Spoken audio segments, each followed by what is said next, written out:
Bonjour à tous, je suis ravie et à toutes, je suis ravie de vous retrouver pour cette 10e édition en compagnie de Rachida Belkacem, l'écrivaine de ce recueil de poésie Phronésis. Dans un premier temps, je vais vous présenter rapidement l'association Femmes et Diversité qui porte cet événement. Donc c'est une association que j'ai créée il y a un peu plus d'un an et demi.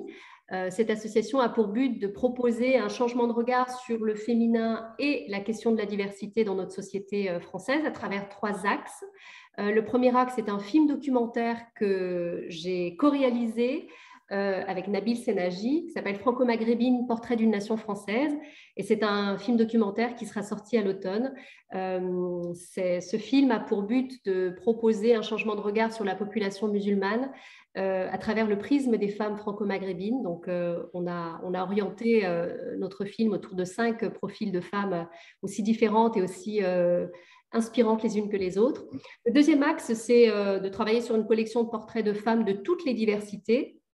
Et enfin, le troisième axe, c'est de donner la parole à des femmes inspirantes comme Rachida Belkacem autour de leurs œuvres, de leur littérature, mais aussi des femmes artistes engagées. Et donc, notre but, c'est vraiment de mettre en visibilité et de donner la parole aux femmes, surtout ces femmes qu'on n'entend pas, ces femmes qui sont invisibilisées. Et aujourd'hui, j'ai le grand honneur d'être dans la galerie Marronnage qui nous accueille pour cette édition, une galerie humaniste qui met en lumière des artistes engagés d'Afrique, des Caraïbes et de l'océan Indien. Et aujourd'hui, je me trouve devant les sculptures de Sandrine Plante, dont j'ai oublié et après, voilà. Et donc, Rachida, je suis vraiment ravie de t'avoir avec nous aujourd'hui. J'ai lu La Révolte des secrets.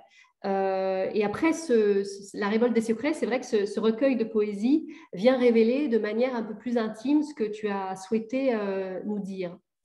On sent qu'il y a une force véritablement qui veut dévoiler les états d'âme de notre humanité. Phronésis, c'est un doux mélange de puissance et de douceur et de vulnérabilité que l'on découvre au fil des pages. Et en fait, j'aimerais revenir sur la genèse de cet ouvrage. Comment t'es venue l'idée déjà d'écrire? Tu es infirmière de formation, ta vocation dans le soin t'a peu à peu mené à l'écriture. Comme une suite naturelle finalement, comme si l'écriture dévoilait ses vertus curatives, comme si les mots pouvaient apaiser les mots avec un X. Euh, alors, dans quel contexte est née ton écriture? Tout d'abord, je voulais te remercier, remercier toutes les participantes aujourd'hui. C'est vraiment un honneur de participer à cet échange, à cette interaction. C'est toujours très intéressant de mettre des visages aussi sur des femmes qui lisent, des femmes qui réfléchissent, des femmes qui vont en avant. Donc, pour revenir sur moi et sur mon parcours, j'ai aussi un parcours universitaire en santé au travail. Et c'est vrai que spontanément, l'écriture est venue à moi presque, j'ai envie de dire. J'ai toujours écrit et j'ai toujours aussi navigué dans le domaine culturel depuis quelques années. J'ai participé à beaucoup d'initiatives. J'ai aussi, comment dirais-je, réfléchi sur la position de la position de la femme marocaine, mais aussi maghrébine, la position de la femme tout court, puisque pour moi, à mon sens, nous sommes des femmes et qu'on habite Rabat, Casa, Paris ou de l'autre côté de l'Atlantique, nous sommes, j'ai envie de dire, des êtres humains animés avec les mêmes élans, les mêmes envies, les mêmes attentes et les mêmes doutes. Effectivement, je suis à mon troisième ouvrage puisque j'ai collaboré aussi pour un ouvrage Maroc de quoi avons-nous peur. J'ai commencé par un roman, La Révolte des secrets. C'est aussi un roman qui tourne autour de la thématique de la femme, autour de la thématique des femmes dans une famille et autour de la thématique de la transmission des traumatismes qu'on peut avoir dans une famille. Et c'est vrai, comme tu le dis très bien, Leïla, à la fin de ce roman, l'intérêt pour moi, était pour moi de transmettre le message de derrière toute difficulté, il y a toujours voire des portes qui s'ouvrent. Derrière chaque ombre, il y a une lumière et en fait, on la porte en nous. Et Phronésis est venu naturellement à moi. Et comme tes mots me font écho quand tu parles de vulnérabilité dans le livre de Phronésis, effectivement, c'est toute la force de notre vulnérabilité en tant que femme, en tant qu'être humain, que j'ai voulu comme un voyage et j'ai voulu aussi accompagner ça d'images. On parlera bien entendu de la collaboration que tu as eue avec la fabuleuse illustratrice Ilham, illustratrice, artiste. C'est vrai que le titre interpelle puisque c'est pas commun. Moi, phronésis, je ne savais pas ce que ça voulait dire avant d'aller dans le petit Robert vérifier. Et en fait, c'est une des 4 vertus cardinales chez les chrétiens avec la tempérance, la force d'âme et la justice. Comment est-ce que t'es venue l'idée d'un tel titre? Au début, j'étais plus orientée pour l'appeler Kéros, ce livre, parce que je voulais vraiment l'axer sur la sagesse. Le titre étant déjà pris par un grand écrivain, sans que je le sache, je me suis orientée vers ce titre-là. Au début, je m'axais vers un titre berbère qui avait toutes ces thématiques que tu viens de décrire concernant Phronésis. Je n'ai pas trouvé. J'ai fait une recherche avec des historiens, des personnes spécialisées en berbérité, en amazirité, et je n'ai pas trouvé. Et ce terme m'est venu à moi. Et au-delà de l'étymologie du terme, de sa consonance chrétienne, j'avais aussi envie justement de relier les hommes à travers un mot qui voulait dire à la fois de la prudence, à la fois de la sagesse et à la fois, comme tu dis très bien, la justice et la justesse des choses quand elles nous arrivent. N'hésitez pas si vous avez des questions à les poser. Je continue si je ne vois pas de main levée. Alors, c'est vrai que tu dis les mains levées. Je t'en prie, Naïma. Il faut réactiver. Voilà, on m'entend? Oui. J'avoue, Rachida, que j'ai été un peu surprise justement par l'écart que j'ai ressenti entre ce titre qui prône la patience, la prudence, pardon, et la sagesse, et les textes en eux-mêmes que j'ai trouvés au contraire très intimistes. C'est très intime ce que tu nous livres dans ton ouvrage, alors qu'en parallèle, tu parles de prudence. Oui, j'ai voulu aussi marquer l'écart comme ça, pour que justement tout ce qui tranche, c'est quelque chose qui nous interpelle. Et c'est intéressant de voir que vous avez été interpellé par ça.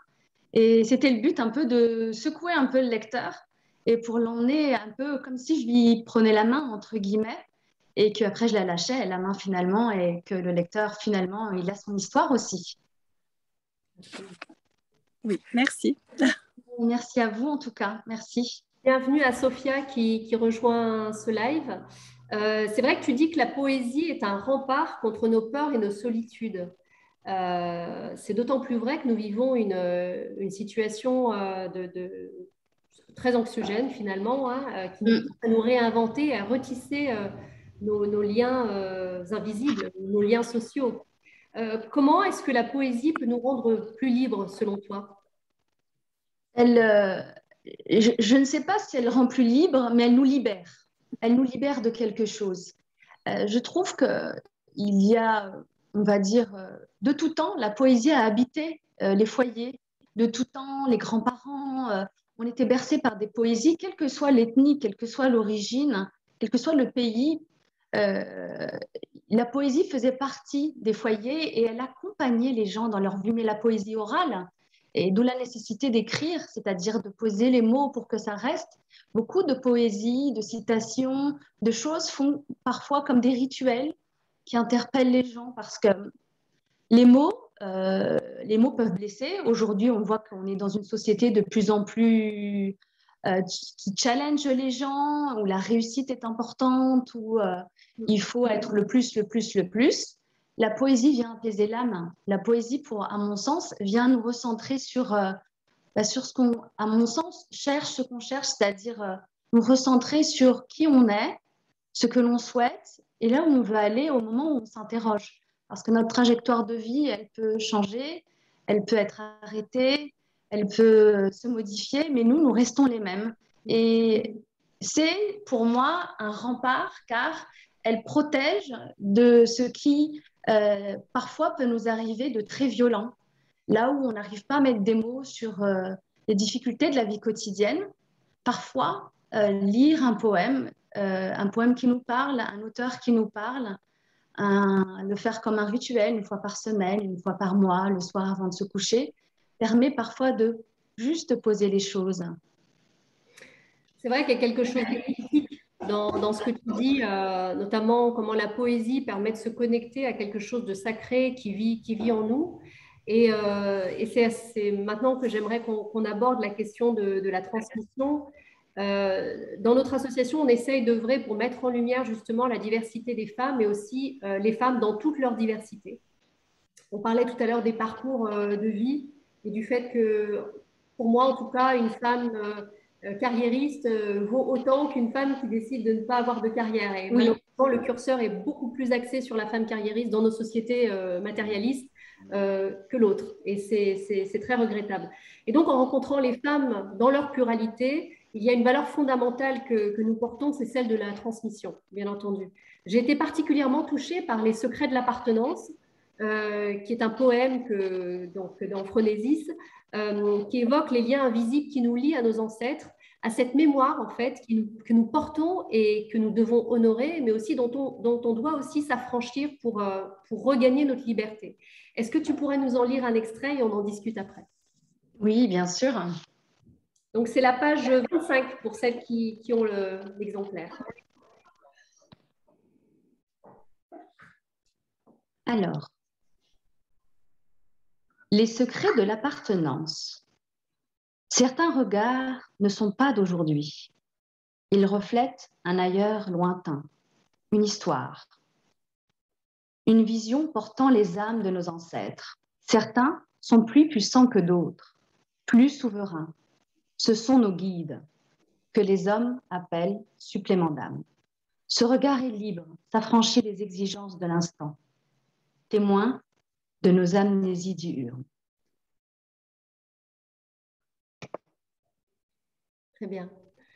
Alors, quand tu as écrit ce poème, j'imagine que tu t'es inspiré probablement de ton vécu ou de ce qui t'a touché. Est-ce que tu peux nous en parler? Comment est né ce poème? Ce poème est né, en fait, on se questionne toujours un peu sur qui on est. Et, et je reste persuadée que dans notre trajectoire de vie, on se construit, on avance, mais on a une sorte de carte mère, de disque dur qui sont nos ancêtres. Et que parfois, ce qui nous apparente comme des choix, c'est presque une évidence. Souvent, lorsque l'on va vers des objectifs, on va vers son chemin, il arrive que j'ai rencontré des gens qui m'ont confié qu'elles savaient qu'elles allaient vers ce chemin-là. Parfois, des vocations, parfois des envies, parfois un changement. Elles étaient presque comme si leur âme était préparée à cela. Et l'intérêt de ce poème, c'est aussi de remettre un peu de lumière sur la nécessité de savoir qu'on porte en nous, pas que notre histoire, nous portons en nous toutes ces histoires qui conditionnent qui nous sommes. Et que finalement, on est récipiendaire de cette mémoire, on va dire génétique, mais au-delà de ça, une mémoire collective que l'on porte en nous et parfois de manière inconsciente. Tout à fait, comme pour la sculpture, comme pour de la peinture, comme pour l'éducation des enfants, comme pour le choix aussi de ce qu'on souhaite faire. Souvent, on définit les gens par leur statut, comme si ça suffisait à les définir. Alors, ça définit peut-être une passion, ça définit peut-être un intérêt, mais est-ce que vraiment ça définit les gens? Pas tant que cela. Je pense que les femmes et les hommes sont constitués de beaucoup plus de choses que un nom, un prénom et un statut. Et je pense que lorsque l'on s'arrête sur nos chemins, c'est lorsqu'on se donne le choix ou parfois lorsqu'on est arrêté par un décès, une maladie, quelque chose, à un moment donné, on s'interroge. Mais s'interroger, pas dans le sens anxiogène, s'interroger pour savoir qu'est-ce que l'on porte déjà en nous. Vous avez... Excusez-moi. Vas-y. Excusez-moi. Okay. Est-ce que vous m'entendez? Ça va comme Oui. ça? Vous m'entendez bien? Oui. Donc, j'aimerais bien vous poser la question. Merci tout d'abord. Je vous félicite magnifiquement pour cette belle lecture qui est touchante. Vraiment, je me retrouve. Et c'est ce que je vois personnellement en poésie. L'art de la poésie, c'est cette correspondance et ce sont ces échos qui nous ressemblent malgré leurs différences. Donc, il y a toujours dans la différence une sorte de ressemblance. Et j'aimerais bien savoir à quel âge vous avez commencé à écrire. Et pour votre nouveau-né, donc, vous l'avez constitué ou bien construit comment?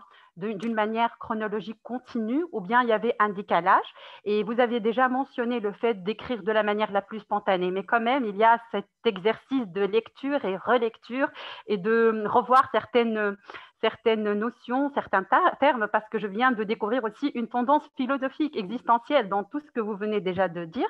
Donc, j'aimerais savoir par tous ces points-là comment vous est arrivé ce courage de franchir ce pas-là, d'écrire et de se dévoiler par la publication en tant que femme, surtout avec cette question d'appartenance et cette vision féministe qui est vraiment frappante mais agréable. Donc voilà, ce sont mes questions. J'aimerais bien vous découvrir encore plus. Merci. Merci pour l'intérêt. Dans toutes ces questions, il y a la question de quand est-ce qu'on écrit. Je dirais plutôt quand est-ce que j'ai eu ce besoin de partager mes écrits. Le besoin que j'ai eu de partager mes écrits s'est fait il y a quelques années, il y a 4-5 ans, où j'ai décidé de commencer à partager mes écrits. Pour une personnalité un peu timide comme moi, je me suis fait violence. Concernant la chronologie des poèmes, ça va vous paraître un peu particulier ce que je vais vous dire, mais j'ai écrit les poèmes séparément et lorsque j'ai posé les poèmes, tout le patchwork était évident pour moi puisqu'il se partage en 3 parties, c'est-à-dire correspondance avec soi, c'est-à-dire lorsqu'on dialogue avec nous-mêmes. La deuxième partie, c'est l'odyssée du cœur, c'est ce cœur qui voyage. Et à la fin, c'était la renaissance. Et lorsque j'ai commencé à étaler, puisque j'avais imprimé mes écrits, presque, c'était une évidence que ça correspondait au cycle d'une grossesse.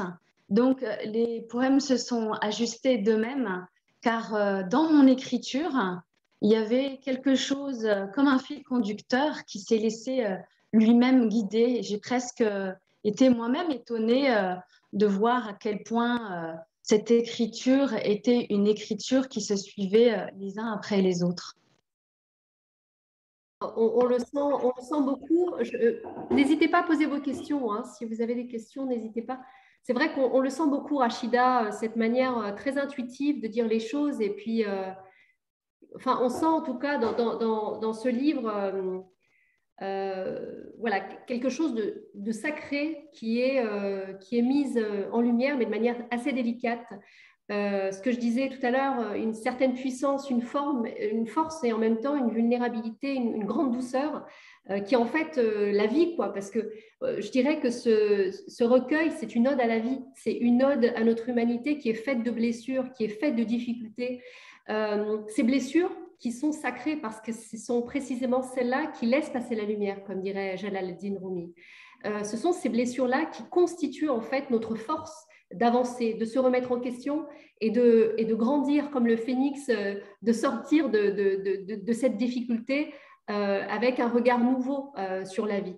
C'est un cheminement vers soi en quelque sorte, ce voyage initiatique qui nécessite courage et résilience, la résilience du guerrier juste, quoi, qui va avancer grâce à la lumière pour découvrir finalement au fond qu'il est fait d'amour parce que cette énergie sacrée nous habite tous en fait et que c'est précisément cette énergie-là qui nous permet de transmuter nos blessures en force, en enseignement.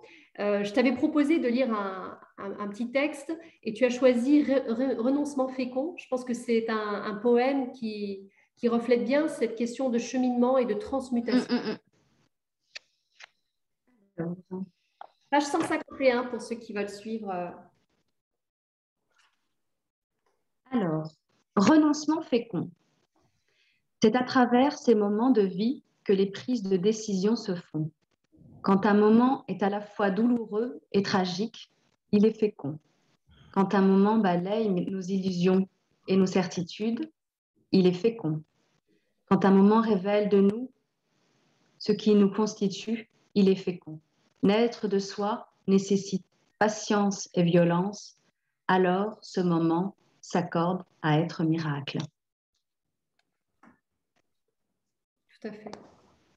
C'est très beau, c'est cette notion de renaître à soi, d'accoucher de soi-même. Est-ce que tu veux en dire deux mots? N'hésitez pas à poser.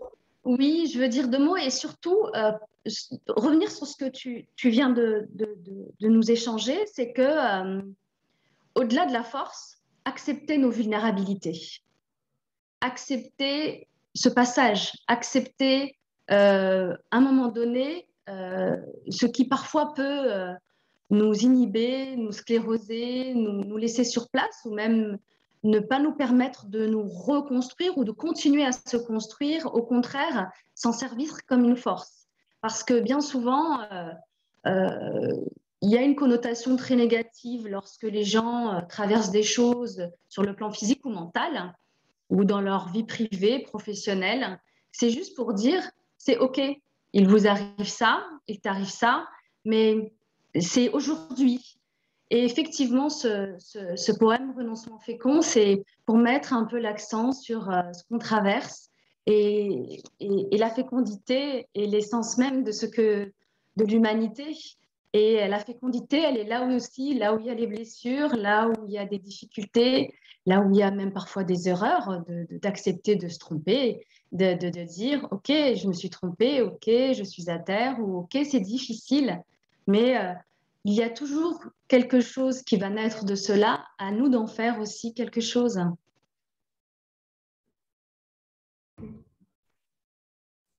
Des questions? Non, je continue. Alors, Iman, je t'en prie. Il faut réactiver ton micro. Oui, c'est bon. Merci Rachida pour tous ces mots et félicitations pour ce recueil. J'ai hâte de lire en intégralité. Et je voulais vous poser une question par rapport à votre rapport à l'écriture. Tout à l'heure, vous avez dit que vous avez hésité longtemps avant de vous faire publier parce que vous étiez d'une nature un peu timide. C'est vrai que le passage à la publication est toujours une question qui se pose. Mais est-ce que une fois que vous avez passé le cap de la publication, est-ce que vous avez remarqué un changement au niveau de votre façon d'écrire et au niveau aussi des messages que vous essayez de porter ou autre? Je ne suis pas capable de me juger et de voir s'il y a une évolution. La seule chose, c'est que j'espère qu'elle s'approche au plus profond du message ou des messages que je souhaite transmettre dans mon écriture. Peut-être qu'elle est un petit peu plus précise, peut-être qu'elle est un peu plus aiguisée, peut-être qu'elle est un peu plus, peut-être même un peu plus ouverte dans l'écriture. Quand tout à l'heure, Madame Marouani a parlé de féminisme, oui, mais surtout d'humanisme. C'est vraiment ça, c'est remettre de l'humanité. Et parfois, c'est vrai que c'est un peu plus difficile dans les parcours de femmes d'écouter son humanité, de s'écouter soi-même et puis de se dire, c'est OK, ma vie à 20, 40, 50, 60, 80 ans, c'est OK, il y a toujours des belles choses. Et c'est vraiment remettre l'histoire de la poésie. C'est vrai que ce passage à la poésie, pour moi, était nécessaire car j'ai trouvé dans la sonorité des mots, dans la puissance de certains mots, dans la fragilité de d'autres mots aussi, qu'elle correspondait à l'être humain, qu'elle répondait, qu'elle faisait écho à qui nous sommes au quotidien. Merci. En tout cas, merci à vous pour votre intérêt. Merci beaucoup. Très bien. S'il n'y a pas de questions, j'aimerais passer à l'identité.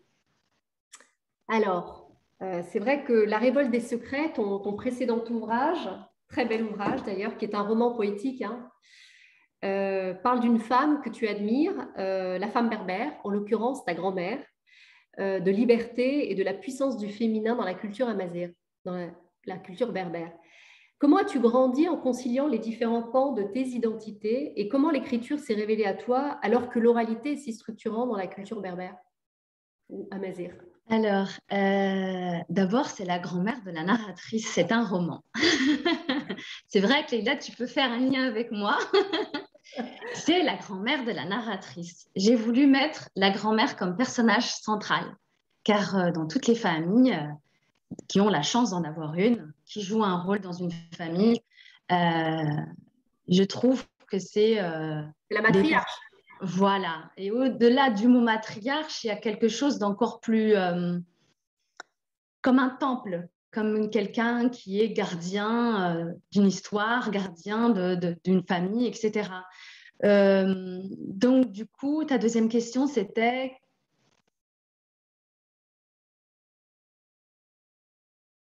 Je ne t'entends pas. Comment est-ce que tu as composé avec tes différentes identités?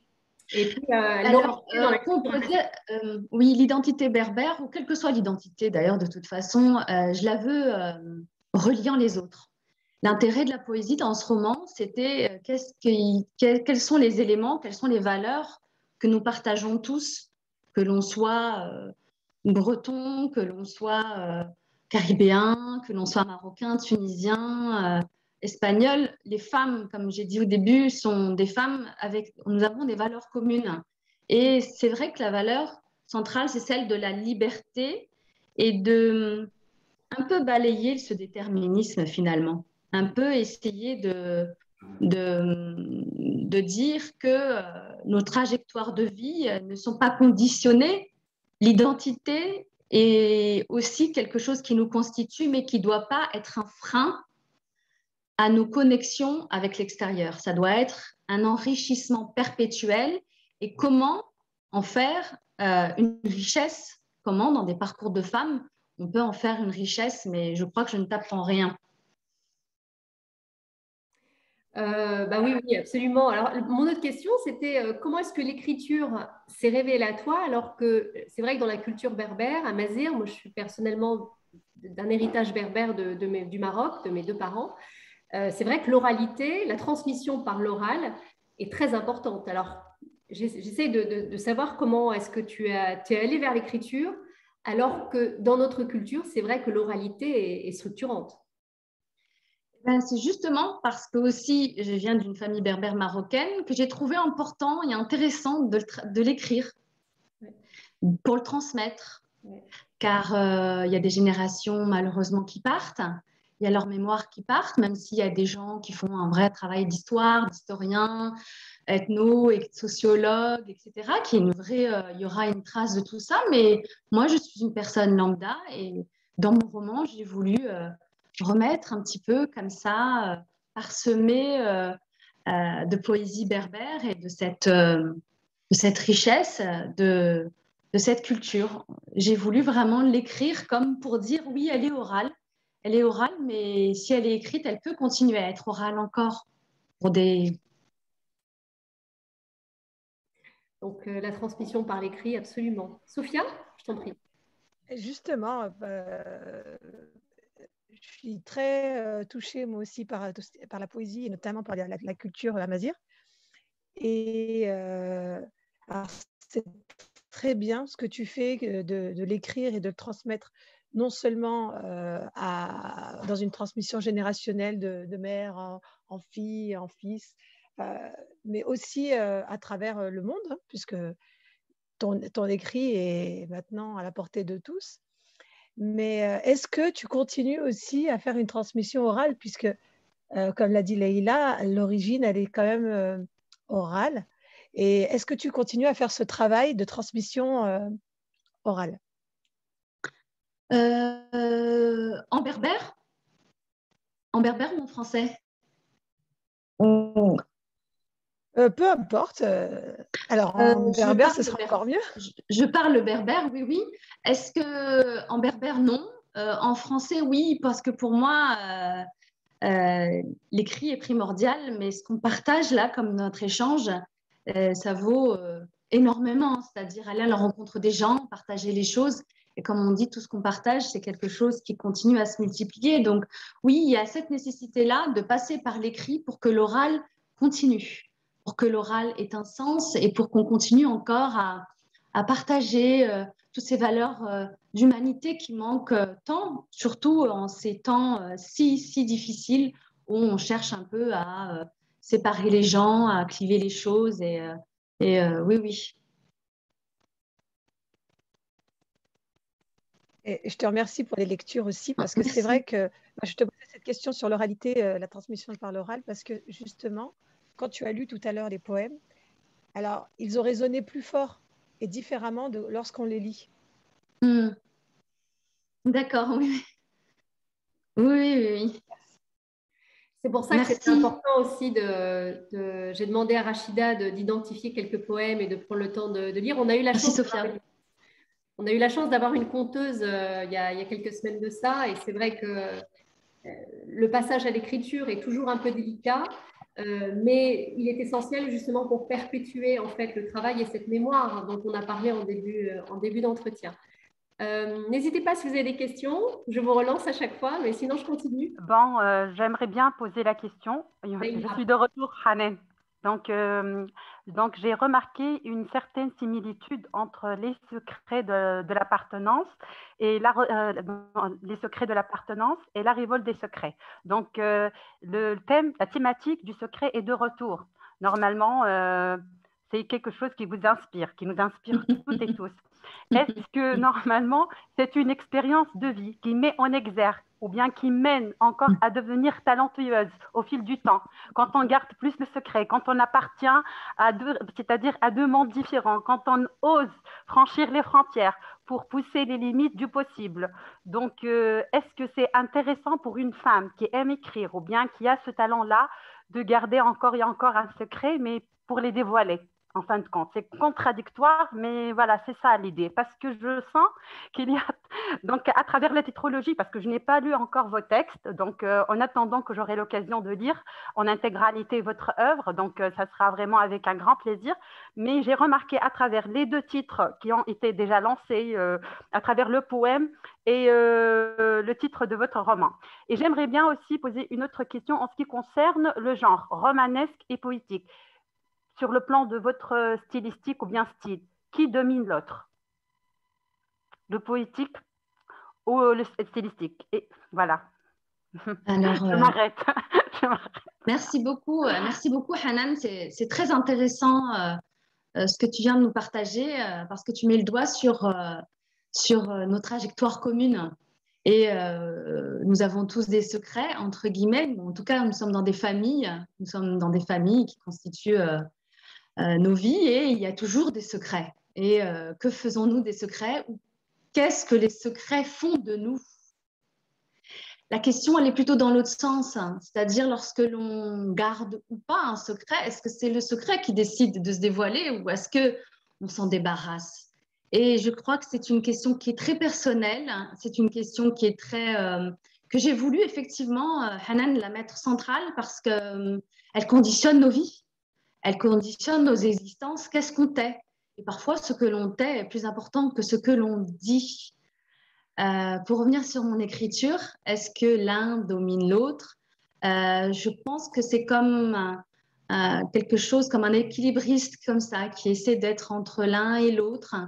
Leïla ayant lu les deux et elle m'a fait le retour, et d'autres personnes qui ont lu mes deux ouvrages parlaient déjà de poésie dans La Révolte des secrets, même si c'est un roman. Et naturellement, presque, ça a été une évidence que le troisième ouvrage soit un recueil de poésie. Mais effectivement, la poésie est quelque chose qui m'interpelle et que c'est quelque chose qui me permet, en tout cas, de mieux m'exprimer dans ce que j'ai envie de partager avec l'autre. En tout cas, merci beaucoup, Hanan, pour ce retour qui me touche. Merci à vous, hein. Merci à toi, Rachida. Merci Hanan. La parole à Naïma. Je t'en prie.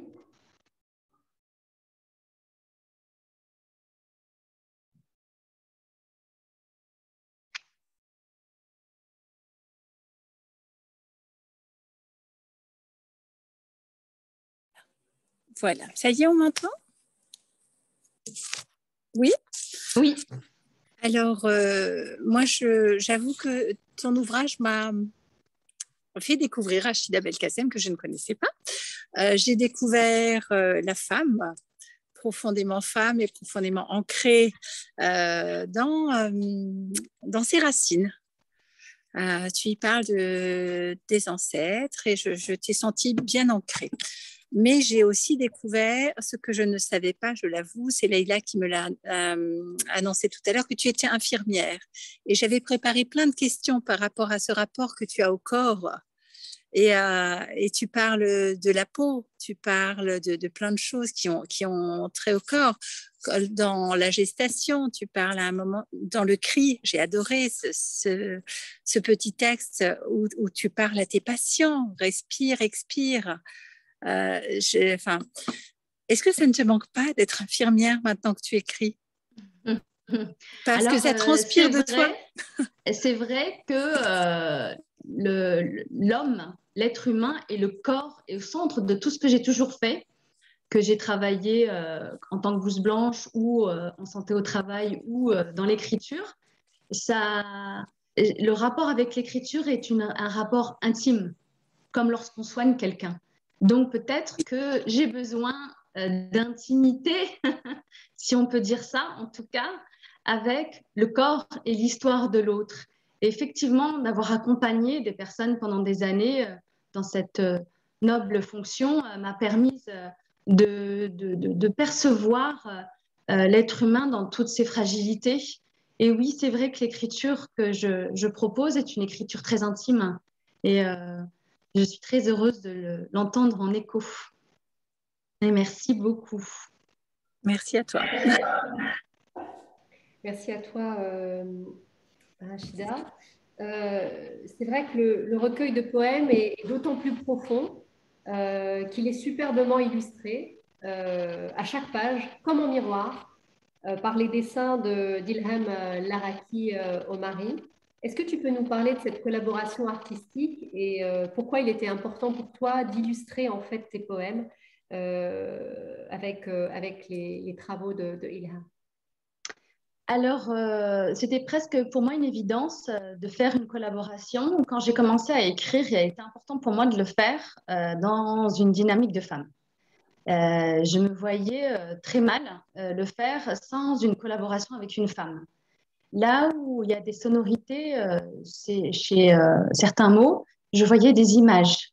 Donc, au départ, j'avais réfléchi ça avec une amie et finalement, ça a été une évidence de le faire avec cette formidable artiste connue sur le plan international qui a des tableaux qui sont juste sublimes. Et pour la petite histoire, lorsque on a commencé notre collaboration, elle avait les titres de ces tableaux qui correspondaient aux titres de mes poèmes. Donc, ça a été une agréable surprise. Elle a la même sensibilité que moi, le même rapport au monde, la même vision de l'art, un art qui se veut, j'espère, profond, en tout cas le sien l'est, un art qui se veut universel, un art qui ouvre et un art qui donne à réfléchir. Et c'est une très belle rencontre d'une très grande artiste avec laquelle j'ai eu la chance de collaborer. Et c'est vrai que ça permettait aussi aux lecteurs de naviguer comme ça à travers les images. Les peintures sont sublimes, l'impression est très belle. D'ailleurs, je remercie Mindset, la maison d'édition de Julie Denez, qui a fait un formidable travail. Et c'est vrai que répondre tous mes poèmes par des tableaux, ça a été pour moi presque une évidence. Et c'est une collaboration de femmes, car j'ai voulu que ce soit une collaboration de femmes. C'est vrai que ce titre de miroir, à chaque texte, à chaque prose correspond une image, nous plonge quelque part dans une forme de méditation presque.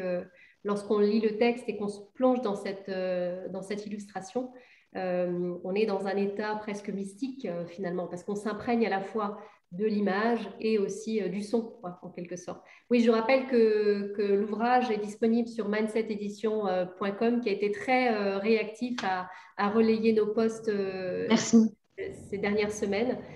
Donc, bravo. Quels sont tes prochains projets artistiques ou rencontres? Est-ce que tu as des dédicaces prochaines où on peut te retrouver en France?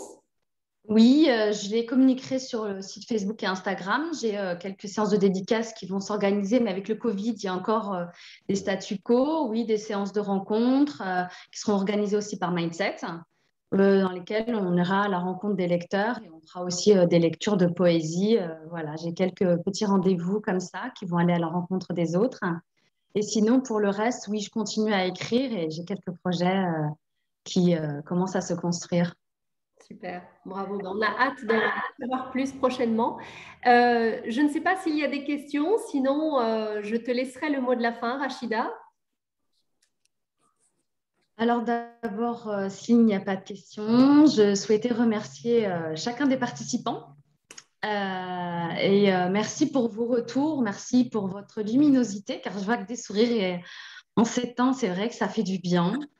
Ça fait du bien de se retrouver, ça fait du bien de partager quelque chose de très intime, c'est-à-dire nos émotions, nos ressentis sur quelque chose qui nous relie tous. Je voulais remercier Leïla, je voulais remercier la Galerie d'Art, je voulais remercier la dame qui a magnifiquement orné l'arrière de Leïla avec ses belles sculptures. Vraiment, c'est magnifique. Ça donne envie d'aller sur place et de visiter. Bravo Leïla pour ton parcours. Bravo mesdames pour ce que vous êtes. Et l'important, c'est de continuer à mettre de l'art et de la poésie au centre de nos vies. Merci en tout cas. Merci pour ce très très beau message. Pour ma part, j'aimerais revenir sur un poème qui m'a beaucoup touchée, qui est Liberté. Moi, je suis très attachée à la liberté. Et c'est d'autant plus vrai qu'aujourd'hui, on vit une période où on a l'impression d'être détaché de notre liberté, ou en tout cas d'en être retiré. Liberté, j'ai rêvé de mots et des hommes. Avoir le souffle suspendu au monde qui vient, s'y préparer en écoutant ses rêves. Nous avons tous un socle commun, le rêve d'une liberté retrouvée ou arrachée. Alors, moi, c'est un poème qui m'a particulièrement touchée. Je voulais terminer, en fait, cet échange avec la liberté et avec le fait que la liberté, c'est quelque chose qui nous constitue en tant qu'être humain et qu'il ne faut pas oublier que nous sommes faits de ça. Je te remercie, Rachida, d'avoir répondu présente à cette invitation, à toutes les participantes d'avoir été là, à la Galerie Marronnage aussi de nous accueillir pour cette édition. Et je vous donne rendez-vous le 3 octobre en compagnie de Dr Fatma Bouvet de la Maison Neuve et son ouvrage L'île aux mers, un livre que j'ai hâte de démarrer, donc le 3 octobre à 14h sur Zoom. Et merci Christophe de nous accueillir tous les mois dans la fabuleuse galerie. Rachida, j'espère que nous aurons l'occasion de nous voir en présentiel à Lyon. Avec plaisir, avec plaisir. On est en train d'y travailler, on a quelques projets avec Christophe et je pense que c'est dans les plans. Ça viendra. Ok, merci à vous deux. Merci mesdames. Et au mois prochain, bon dimanche à toutes. À très bientôt, merci. Au revoir. Merci, au revoir.